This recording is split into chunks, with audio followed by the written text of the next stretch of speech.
All right, hey everybody, welcome to the 2024 rankings of all the coasters at Canada's Wonderland. Oh my goodness, I've been so excited to make this video. I've been so excited to kind of share my opinions. They're going to be kind of wild. Reason being, I want to preface before we get started in the rankings, because we're just going to jump right into it. I want to say Canada's Wonderland is the only park that I've really ridden a lot of coasters at, okay? A lot of the roller coaster credits that I have to my name belong to Wonderland, because I've not been to many other parks, if any at all, and of the parks that I have been to, I have not been on the rides because I've been scared of roller coasters for quite a while, which gives me a video idea that we will get to a little later, okay? But let me just make sure that that is known here. So without further ado, let's dive right into our rankings, and let's not waste anybody's time, okay? Number 18 is, of course, Time Warp. This thing, I have never been on a worse coaster. I've never been on a worst ride experience. This was the worst thing. It hurt. The sharp corners are painful. There's this weird pad that kind of like throat or like chin punches you with every bump that happens. It's not comfortable. It's just a really awful ride experience. I don't even know who designed this. Someone who had bad intentions did, okay? They had bad intentions. They did not have your comfort in mind. And when I got off this thing, I felt loopy. I felt like I could not walk straight for a solid minute. And it was kind of wild because I was having trouble even getting back to get my bag, and my thoughts were not proper. It was really weird, and I got really scared, but then it kind of went away, so I don't know. But again, yeah, this thing fully deserves last place finish. It was so incredibly bad. So moving on here, number 17 is Flight Deck. This thing is also pretty bad, but there's a little bit of a spacer, and I've seen some rankings have these be interchangeable. Flight Deck, while it's terrible, I was able to brace and have less of a rough ride than I was really anticipating in terms of headbanging. It was still rough, don't get me wrong. The coaster was still rough in its own right, and it still tried to murder me, but at least in this case, I was able to kind of overcome that a little bit. The part that did get me on Flight Deck, though, was in the turnaround after the brake run, which the brakes on that thing are like, whew, they stop you to a crisp. They're like, okay. And after that, they turn into the station, the train, and for some reason, there's this really significant bump that jolts the train left, and that thing punched and like it threw the whole restraint into the right side of my neck. And that really hurt. So obviously the two coasters that tried to hurt me are going to end up being bottom finishers. They're the bottom feeders of the park. Please get rid of them. Please. Both of them. They need to go. They need to go. Period. So number 16, Wonder Mountain's Guardian. I'm going to lose a couple of you here, and I promise I will explain myself. So Wonder Mountain's Guardian. Why do I think that this... Whoa, what happened there? What? Whoa, a little speech impediment for a minute. Yeah, this thing probably gave me a speech impediment with how boring it was. Wonder Mountain's Guardian is not a particularly rough ride. It doesn't try to hurt you like some other rides on this list, but this one is so boring. And what I'm looking for when I get on a dark ride is something where the capacity's good, something where the screens are good, where the guns actually track all of the time, or at least as much time as possible, where I can get immersed in the world that I'm being transported to. That's what I want from a dark ride. Give some good theming. Give an attempt at theming. This thing has zero attempt at theming. It just feels incomplete. It felt incomplete at the start. It still feels incomplete now. And in fact, now it feels like it's been let go. It feels like they just gave up. They were like, nah, screw it. We're not going to even bother with this. And I understand it because it would cost a lot of money to bring this thing to where it should be. But good grief, man. The thing is brutal. The line is brutal. And the operations on the day that I went were just as bad. Number 15, Wilde Beast. Now, why do I have Wilde Beast so low? Well, let's just say that most of my rides did take place in a wheel seat out of not being able to pick my seat. So, unfortunately, I was not able to get that many great rides on Wilde Beast. I did get a better ride at the front car, but it still wasn't anything to write home about. I don't know. I just find it boring. Like, I like the little curve drop that it has. The little last few elements that it has as it starts to really pick up speed and intensity are fun, but like the rest of it is very, very, very forgettable. Very forgettable. And so again, prime RMC candidate, please sort out whatever's going on with RMC in Canada and all this nonsense and get an RMC Wilde Beast, okay? And try not to call it Iron Beast. Please try not to. It's a cool name, but I don't know. I don't know if I'm sold on that, but please get someone in here, get the professionals in here. Let's work on it. Let's go. And I would really like to see that be converted and get rid of the go-kart thingies, because nobody cares about that. And you have a lot of room to work with and you can make it really good. So I'm holding out hope for that. And I know a lot of people are too, but the thing's rough and it's boring and nope, don't like it. So going in, number 14, Taxi Jam. I don't have a lot to say about Taxi Jam. I really don't. It just kind of takes the 14th spot. I don't have a lot to say about it. I think it's a good fit for Wonderland. It's a smaller kids, coaster, and I'm not going to be having an opinion on it because I really don't care about it, but I think it's a good fit. And so we're going to move right on here to number 13, which is going to be Silver Streak. Silver Streak finds itself at 13 because it is a rough mess, okay? It is not inherently painful, it's just rough. And so I don't know why it's particularly rough. My brain cannot figure out why that thing shakes as much as it does. And so, yeah, just for a kid's family coaster type thing that kind of introduces coaster elements, I don't mind it, but the shakiness, you're going to get dropped down on my list. That's just how this works. Number 12, Ghoster Coaster. This one might surprise a couple people, and I understand why. Let me tell you. It's a family wooden coaster that has some pretty good elements on it, and it is a lot of fun. I've had fun rides on Ghoster Coaster before, but I will say that Ghoster Coaster this year, the one time I rode it this year, because I have ridden this in the past, before when I was afraid of coasters, but I'd go on this one a couple times, is this year, I don't know, maybe it's my height, maybe it was the way I was sitting in the seat, it probably was my fault, but my knee kept banging up against something on the car. That was where my knee kind of was. I don't know what was going on with that, but it was really, really uncomfortable, and it really hurt my knee a lot, actually. And so it's lucky it doesn't find itself lower, as a lot of this list is going to be influenced by how my ride experiences were from this year. And it's why it's dropped so heavily in my list. But I will say it's still a fun thing for the families, and it's a good fit for Canada's Wonderland. So I don't have too many problems with it. It's just that one experience soured it for me, so it drops my rankings to number 12. Number 11, Mighty Canadian Minebuster. Okay, this one, I understand why it's fun, and I get it. The drop's pretty fun. That first hill is pretty fun. That second hill is where the ride kind of dies for a little bit, and it goes up, does a weird, not too much of a high-speed turnaround, but it does a turnaround. It goes down through a couple hills and stuff, and ends up with what I think is a fantastic helix. I don't know how many other people perceive, this coaster, but I do love that finale. I know some people don't. Maybe it's too loud. I like the loudness. I don't mind loudness. So I enjoy my time. The profiling's a little bit weird. I think if they were to redo it, that would be a good idea. I think if they were to get rid of it, I would be really unhappy about that decision.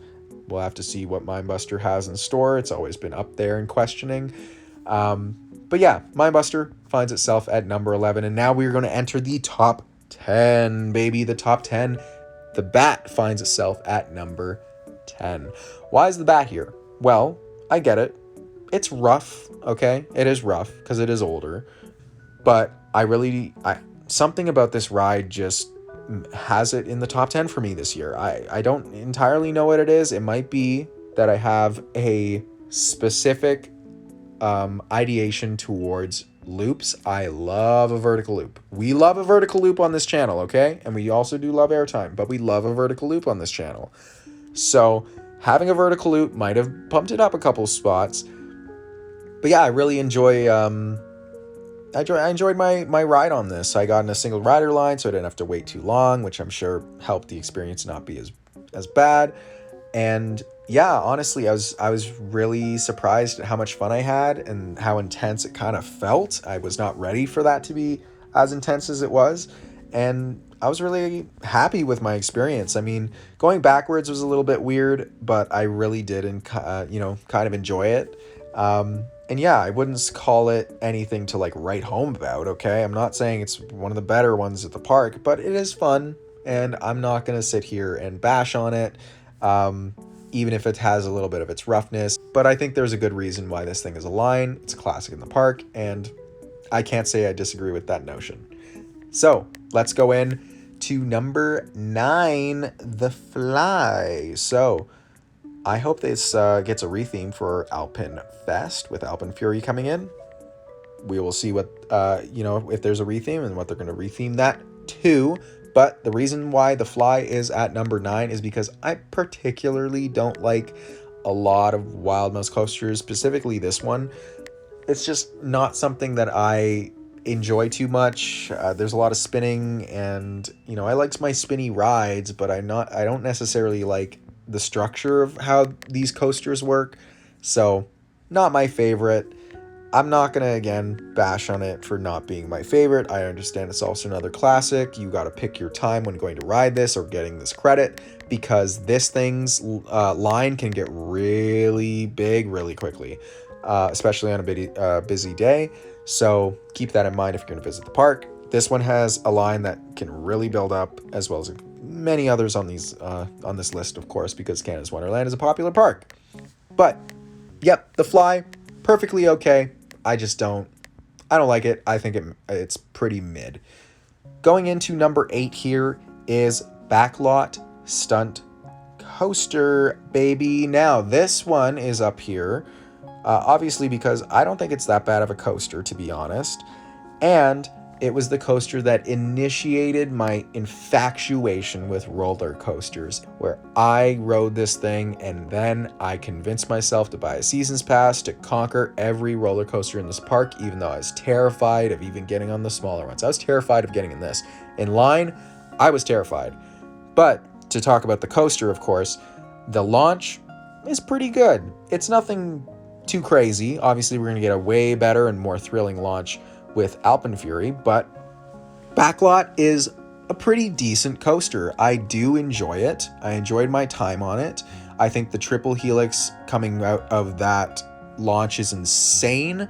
And again, it's another kind of mid coaster here, but it has its quality moments that I think shouldn't be forgotten. Going in to number 7 now. This is Thunder Run. I don't have a whole lot to say on Thunder Run. I just have it rated so high because not only is it a classic to the park, okay, what a brilliant idea putting it in the mountain compared to where it was, but again, it's one of the only things that is open during Winterfest, which is lovely. We love that here. And also being a powered mine train that goes around in the mountain, you get interaction, you get crowd interaction in the mountain because people will scream and engage and everything. And it's super fun, and yeah, that's pretty much it. I always have a good time on it, and no complaints from me for Thunder Run. Thunder Run takes the 7th spot. Going to number 6, I'm going to lose a lot of you here, but please try to stay with me, because I feel the change of the tides coming in here, okay? Number 6 is Dragonfire. Some of you might be losing your minds. I get it, but let me tell you why, okay? Dragonfire, I vehemently love this thing. The reason I keep getting in this coaster, by the way, is the double loop after the drop. The drop's a little bit, it's fun. We're obviously not even as big as Leviathan's brake run, but after that drop, the double loops are incredible. My bias is showing with this placement, I get it, but I really, really love loops on roller coasters. I know they're a little cliche, but I'm a little cliche, okay? And I love my loops, so leave me alone.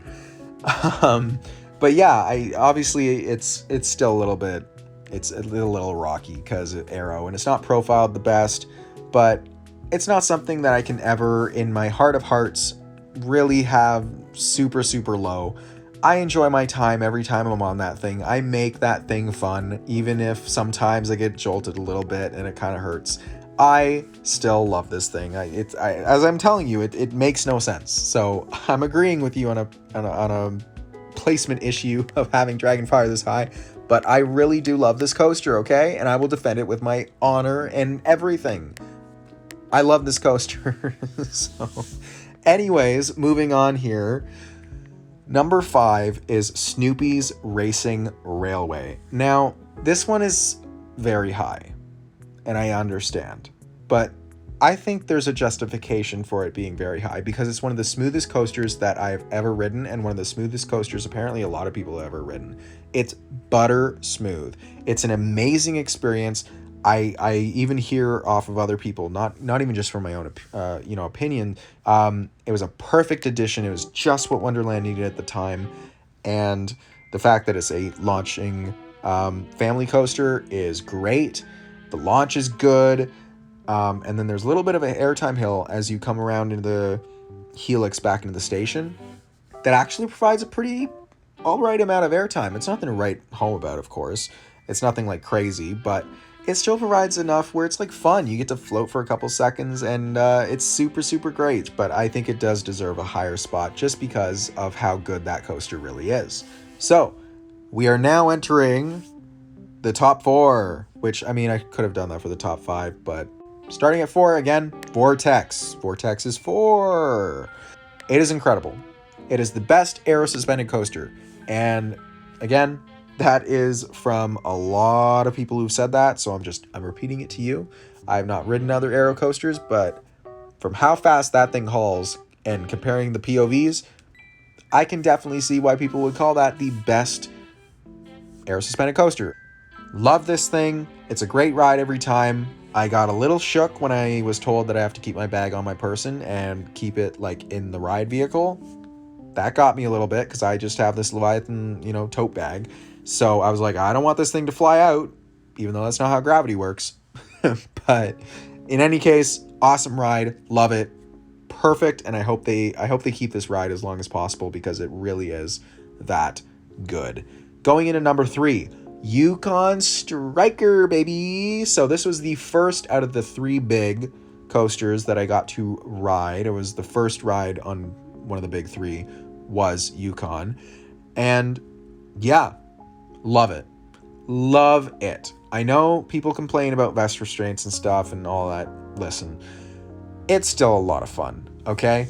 Whether you're in the center or on the wing sides, either side, it's a lot of fun. The center, I will say, if you are in the center, you are going to experience the elements better than you would on the wings. It's not incredibly noticeable, but in the center, you're going to feel that 0G roll a lot more. You're going to feel the moments a lot more, and the vertical loop you're going to feel on all sides. So that's what I'm saying. It's not insane. It's not insanely different, but there's still a noticeable difference between the two. So just have to point that out.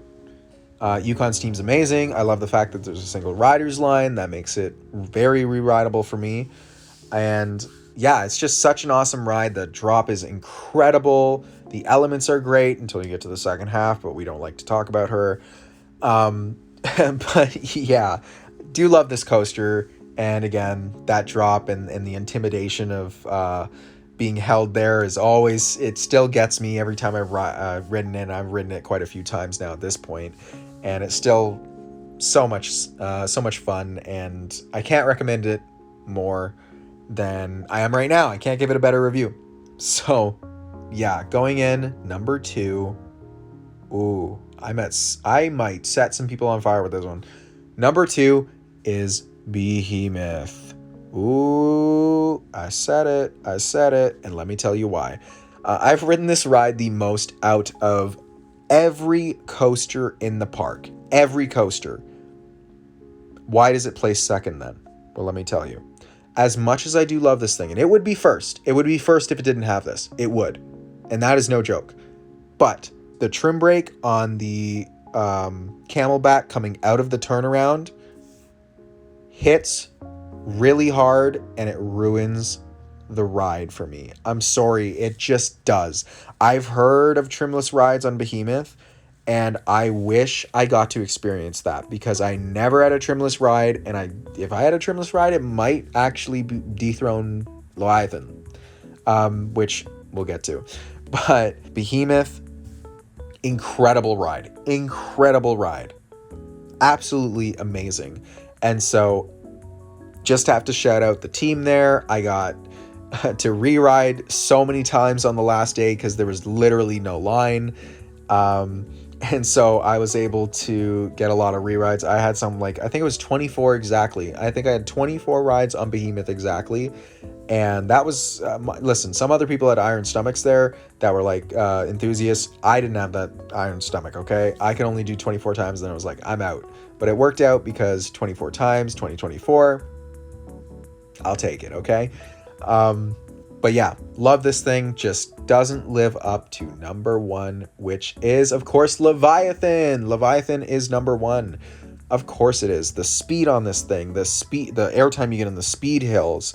Obviously, it's not one that's focused on airtime, and it feels pretty short for a Giga, but that's because, again, the thing's blasting through that track like a million miles an hour. It's insane. Front row ride for sure. Back row you can do as well if you want to get whipped over the giant drop, and it is incredible. I love it. I love it. I love it. The wind in the hair, how intense and aggressive it is.